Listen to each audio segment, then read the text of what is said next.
third day, and God said, let the water under the sky be gathered in dry ground. And he called it sea and land, and God saw that it was good. And on the same day, God said, let the land produce all kinds of beautiful vegetation. So nature, plants, and trees and everything. And God saw that it was good. So on this would be a Tuesday, the third day in Judaism. Sunday is the first day, Monday is Tuesday. It says it was good twice. And what I want to point out is that in the Orthodox world, Tuesday is the best day to get married because it's a doubly good day spiritually, because God said it was good twice on that day. So Tuesday is a lucky day for marriage. I got married on Tuesday. You see, it's considered good to know. Never knew that before. I know. So that was interesting. So I want to move on because I want to get to the humanity. And God he created it in the next day, he created the sun and the moon and the stars. So the light was on the first day, and we talked about what that light could be. It also could be the light of wisdom, the light of knowledge, all of the things that we considered enlightened. And also we should remember that later on, God commands the Jewish people to be a light unto the nations. So is that from the primordial light? Is that from the original light that God is talking about? And then he fills the world with living creatures. And he created the creatures of the sea. I think it's interesting because in evolutionary order, first there were living beings in the sea, and then they crawled out, and birds at the same time appeared. And God saw that it was good, and he gives them a blessing. So the first blessing is to living creatures in nature. It's not to human beings, it's to living creatures. And this can be our first understanding that animals and living beings are also considered blessed creations in the world, and not to be exploited and not to be shot for sport and, to just be cruel to in any way. Be fruitful. He blessed them and said, be fruitful and increase in number and fill the water and let the birds increase. And it was the fifth day. So this is the first blessing, is not to human beings. And then God went on and said, let the land produce living creatures according to their kind, the livestock and on the ground, the wild animals. And God said they were good too. Okay, here we get to human beings. So would somebody read? I should have highlighted this too as well. Let's start here. 26. Who would like to read 26? May I? Yes, go ahead. Then God said, let us make mankind in our image and our likeness, so that they may rule over the fish in the sea and the birds in the sky, over the livestock and the wild animals, and over all the creatures that move along the ground. So God created humankind, the Adam, in his own image. The image of God, he created them. Male and female, he created them. Okay, let's stop here. Okay, so this is so interesting. First of all, there's a big question. What does it mean, let us create them? Who's us? Who's us that's creating? Roy. Well, maybe us means God, if you consider that God is both male and female. Okay. Being incorporeal, you wouldn't have gender per se. And so, the translation is sort of problematic. It looks like it was sort of revised in the more recent period. When you say God is a he, well, you can't be a he if you don't have a body. So, but I would say us means God being both male and female. But why wouldn't that still be a single, not a plural? I'm going to look at the Hebrew right here. That's the challenge sometimes, trying to articulate what is very difficult to articulate. I know. Because all we can do is understand the world from our own experience. And it's in Hebrew. Vayomer Elohim na'aseh. Na'aseh is the plural of it's we. Na'aseh Adam b'tzelmo k'dmutzanu. God, let us make. Now the word Adam really is not a man or a woman. It's a human being created from Adamah, which means the earth. So the idea is a living human being made from earth. This is the idea of the myth, but in our image. Okay, Brad, I see you have a little hand.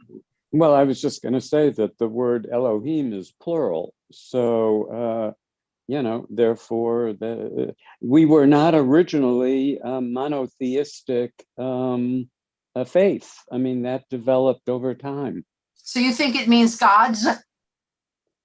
Well, I'm not sure what it means, except that it's plural. We know that it's plural.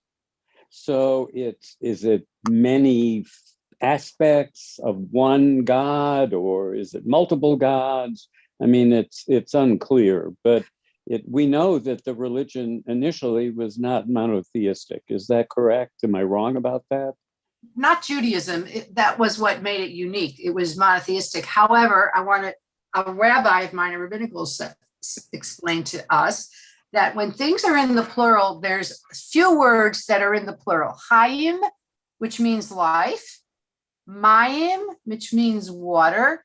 Shamayim, which means sky. And Elohim, which means God. And he explained that things that have no beginning and no end are expressed in the plural. Things that have no beginning and no end. So that's kind of the sky has no end and beginning. Water, is just no beginning and no end. Life, I mean, there is literally, but just plant life, all the idea of the life force is eternal.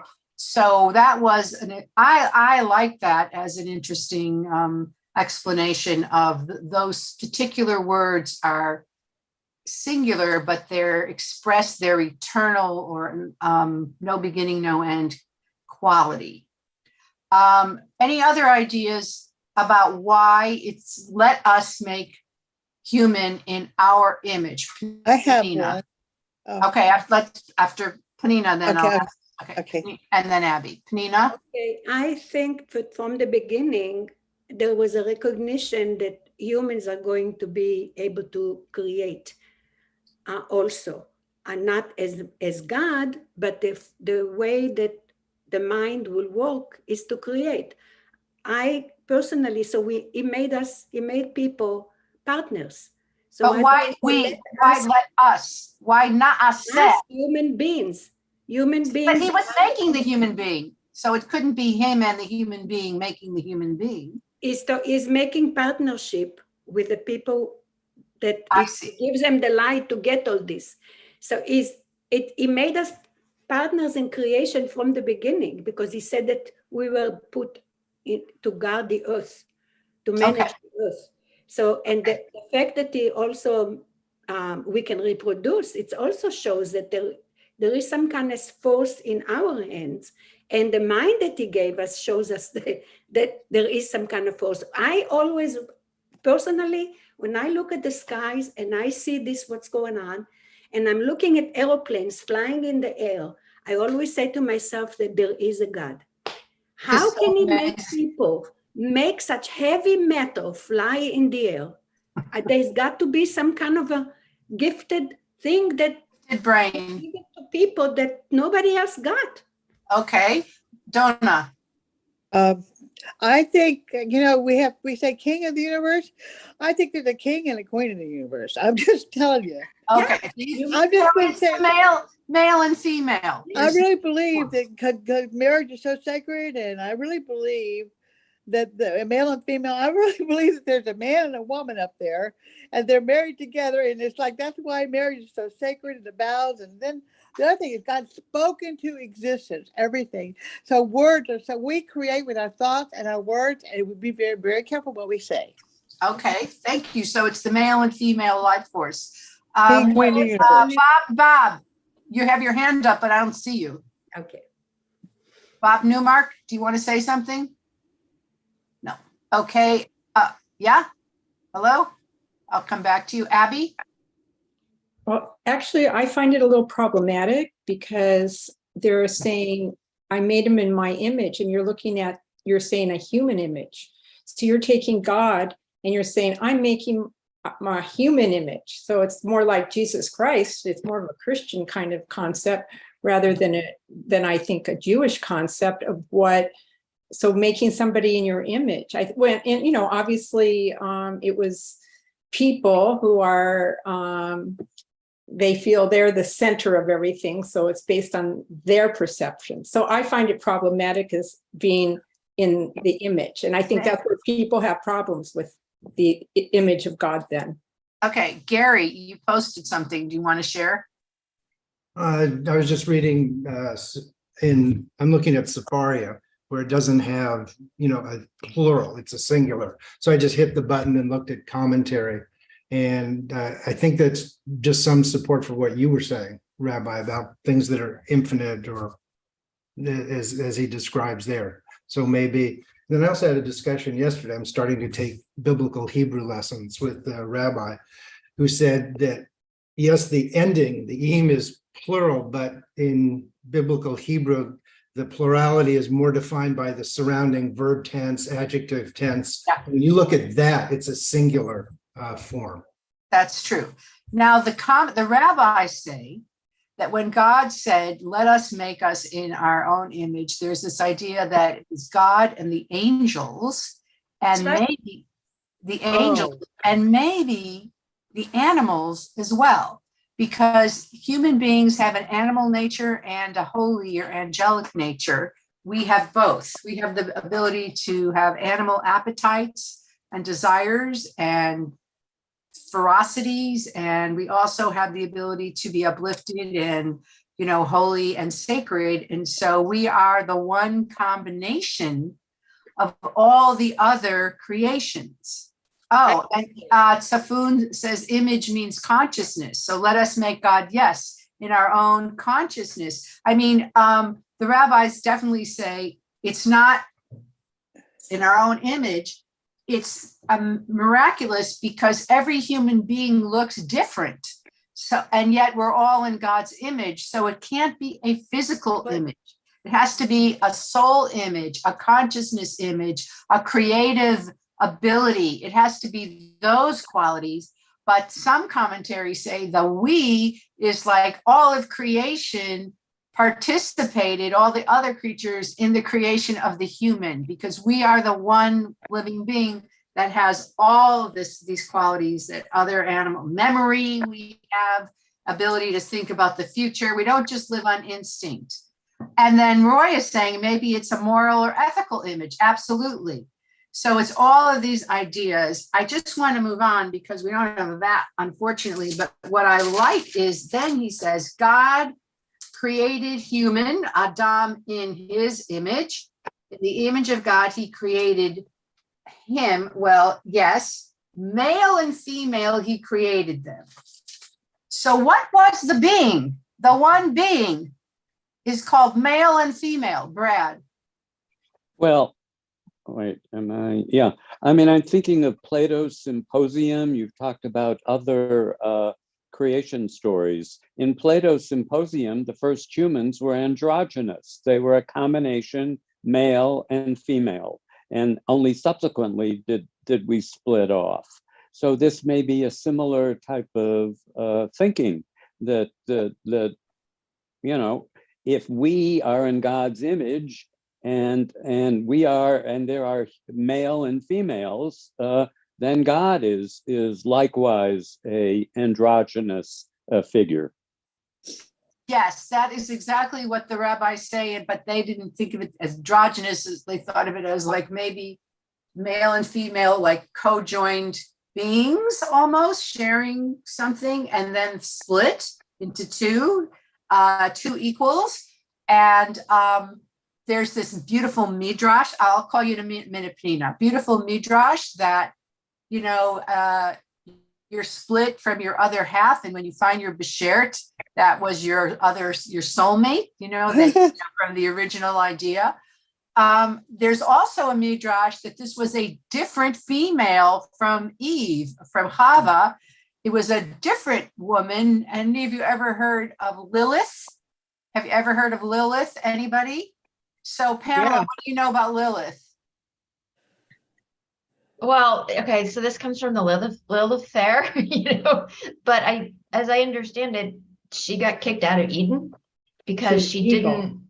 wasn't like subservient to Adam, or I don't know. It's a very Christian view of it, but that's all I know is sort of through that, is that she kind of got kicked out because she wasn't subservient, or she wasn't like part of the duality of that she was her own thing. Well, I don't know what, but yes, that's where I heard of it. it's not Christian. It's very male chauvinist. Well, no, but my rabbi. people who told it to me were from that. It's male so chauvinist, our ancient rabbis, some of them, which said that she was the first wife, and because she was created equally, she would be subservient, and so she was banished. And then in medieval times, they turned her into a demon. Right. A demon who would kill newborn babies. This is kind of like Mary Magdalene being turned into a prostitute like 1,000 years after she lived. They any woman with power or strength or defiance or whatever, they turned into a witch or a demon or whatever. Not at Still all. happens today. Often powerful women are viewed as, not feminine or bitchy or what have you. It still happens And today. they're demonized. Exactly. And We're she coming was, up in the world. she was considered the demon of, of killing newborn babies. And so there are amulets actually in the Skirball Museum that pregnant women would wear in medieval times. They have some that have Lilith on it to, keep her away. And people would tie red string around the crib or around the baby or whatever. And I have a friend who's Sephardic, whose family still does it. They don't know why. Wow. Against Lilith, which is a complete myth to begin with. But this is the first creation story. And what's so interesting about this story, as opposed to the one in chapter 2, that the world is created in an orderly fashion. First, there's just light, then there's land and water, and then, there's dry land, and then there's the constellations. I mean, there's a beautiful order, and human beings are part of that order. They're at the end of the order, but they're part of creation, part of the fabric of life. And the human being, the first human being, is also a male-female being, which is and they're blessed to go forth and multiply. So obviously, they split in some way. I mean, this is all just a beautiful story, but the idea is it's this beautiful order. And then it ends, as Roy said, with a holy day of rest, the holy day of rest on the seventh day. And if you look at it in Hebrew, it is the beginning of the Kiddush that we say on Shabbat, Vayechulu hashamayim va'aretz v'kol tzva'am. And the heaven and earth were finished in all their array. Vayichal Elohim bayom hashvi'i malakto asher asa vayishbok bayom hashvi'i mikol malakto asher asa. And God looked at everything he said, and he there's this word vayishbok. He rested, or he refreshed, or he whatever, this idea of Shabbat, which was one of the most radical ideas in civilization of its time. And, the idea of a day of rest, not just because that our deity rested and that we rest and our family rests and our workers rest and our slaves rest and our animals rest. Everything rests. It's to be refreshed. That is a radical idea. And even in Roman times, I'm sure in Greek too, they thought Jews or Judeans were lazy. These people are crazy because they don't work. They take a day off every week. What's wrong with them? And they let their servants. It was unheard of. And it's now basically, I believe, all over the world, this idea of the Shabbat. So that is the first beautiful pattern, I think, of creation. And the second one, I wish we could keep going, or we could study this for a few weeks, but I'm not your rabbi next week. It's a shame. Because the second one really puts man in the center of it. and everything subservient around him. It starts all over again. And it starts with God just making the earth and making a garden and putting Adam, a male, in it. But the part that's interesting in the second story is that God then asks Adam to partner with him and give names to all of the creatures, which he does. And then there's the second creation of woman. Bereshit. Here. Okay. Is that second creation of woman after Lilith gets thrown out? Well, if you believe that, or you believe it's just two stories, two different versions. Right. Okay. I don't even like the second one. It's except here it says, and before he makes women, it says he puts in the middle of the garden where the tree of life and the tree of knowledge of good and evil. And God said, the Lord took care of the man and put him in the Garden of Eden to work it and take care of it. And the Lord commanded the man, you are free to eat from any tree in the garden, but you must not eat from the tree of knowledge of good and evil. For when you eat it, you will certainly die. Oh my God, there's so much here. And the Lord then, and then it says, I'm going to read it, then we'll go back to discussion. The Lord God said, it's not good for man to be alone. Here's the first time saying it's not good. Loto, everything is good, good, good. Loneliness. To be alone is the first not good thing in the Torah. And he said he paired every animal, but for Adam, no suitable helper was found. So the Lord God caused the man to fall into a deep sleep. And while he was sleeping, he took one of man's ribs and closed up the place of the flesh. And the Lord God made a woman from the rib he had taken out of the man and brought her to the man. And the man said, now this is the bone of my bones and the flesh of my flesh. She shall be called woman, for she was taken out of man. And it's Ish is a man and Isha is a woman, so it's similar. That is why a man leaves his father and mother and is united to his wife, and they become one flesh. So first of all, what do you make of the fact that he doesn't want them to eat from the tree of knowledge of good and evil? It's like the first rule. No, the first rule was pru or vo, go forth and multiply. Well, that's true, but that there are consequences if you do the wrong thing. Not necessarily if you don't do what I tell you to do, but if you do the wrong thing, this is one of the beginning of consequences, of which we know there were many throughout the rest of the Bible. Well, because what's interesting is though that I find this a very satisfying interpretation. If you eat from the tree, you will know that you die. It's not that you will die, that you'll understand that there's death, that you'll understand there's an end. Right. So it's the beginning of knowledge.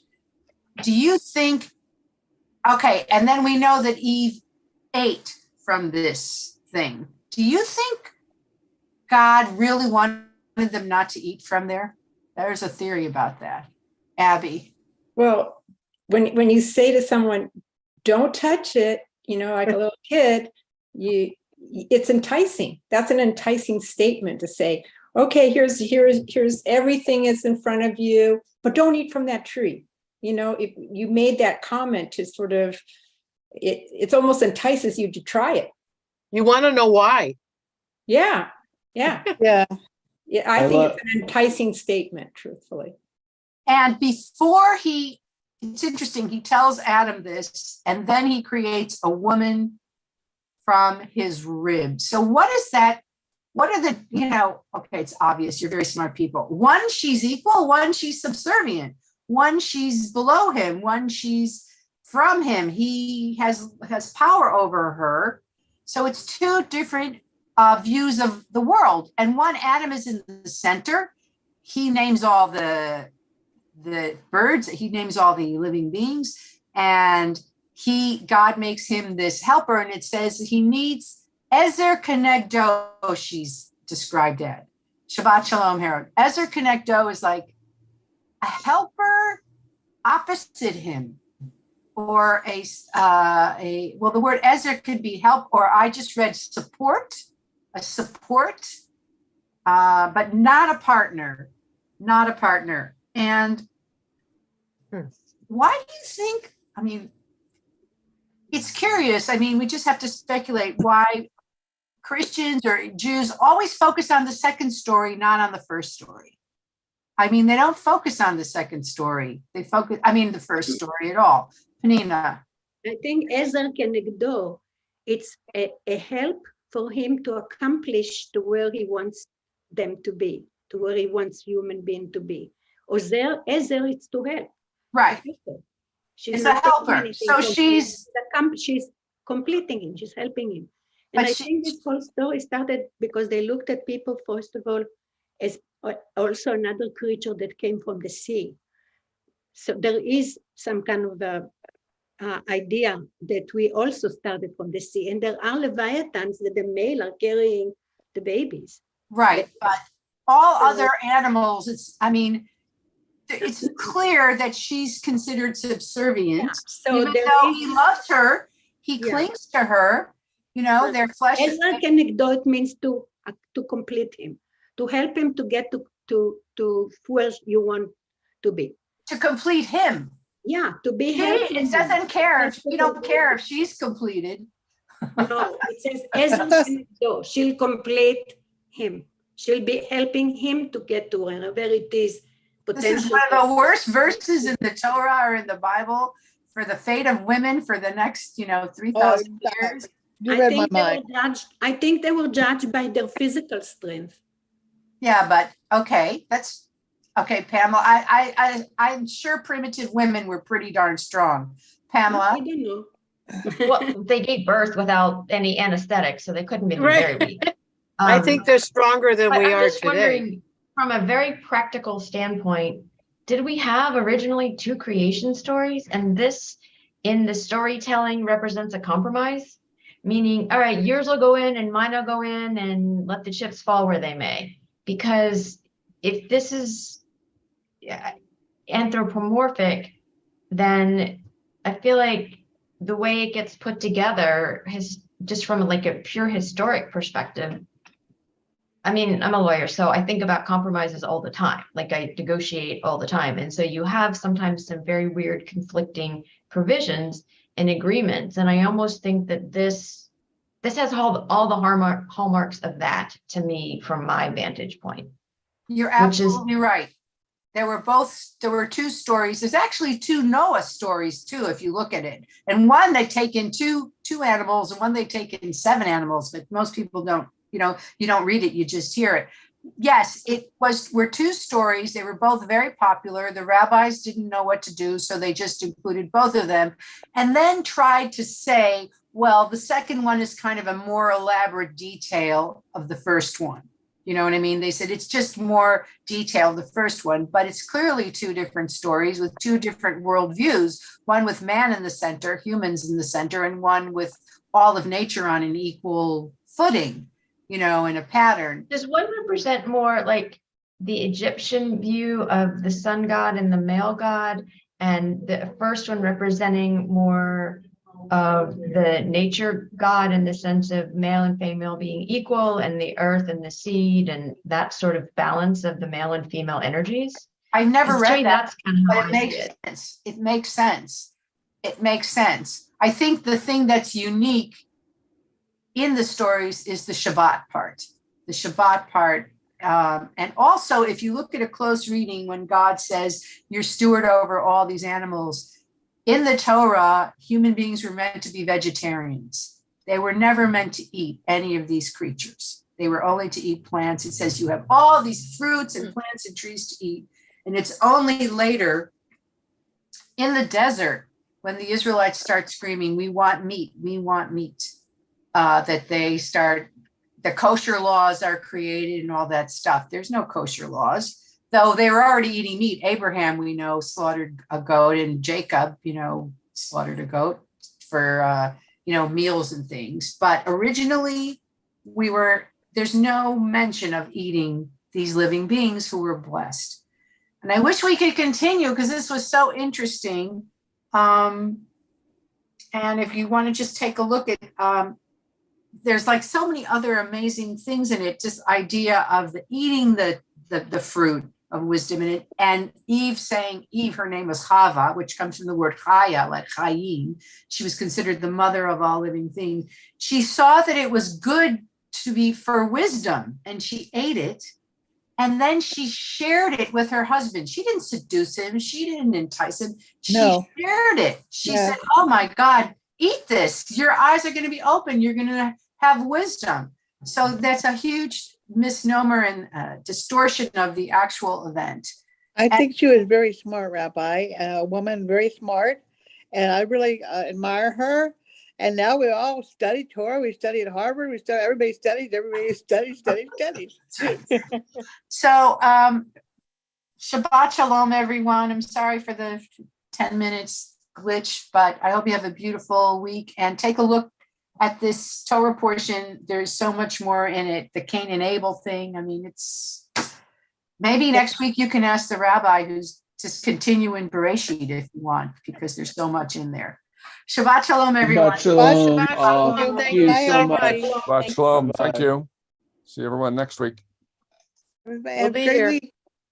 You too.